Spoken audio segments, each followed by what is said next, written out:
Trufamatini tumpu tau Calvari. Lei beni famindrampuni, sini famelani e Luca, sambatrani fanaiku nulai tau Calvari.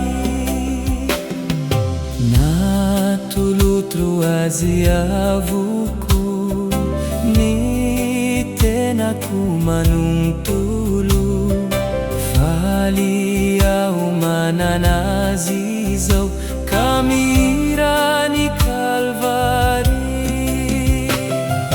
Lei beni famindrampuni, sini famelani e Luca, sambatrani fanaiku nulai tau Calvari.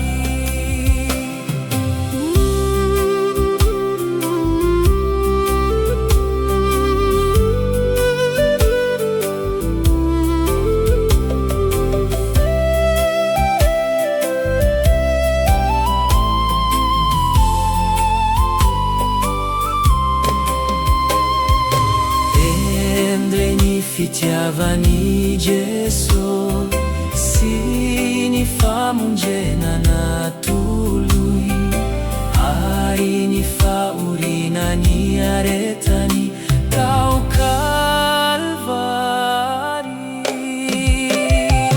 Lei beni famindrampuni, sini famelani e Luca, sambatrani fanaiku nulai tau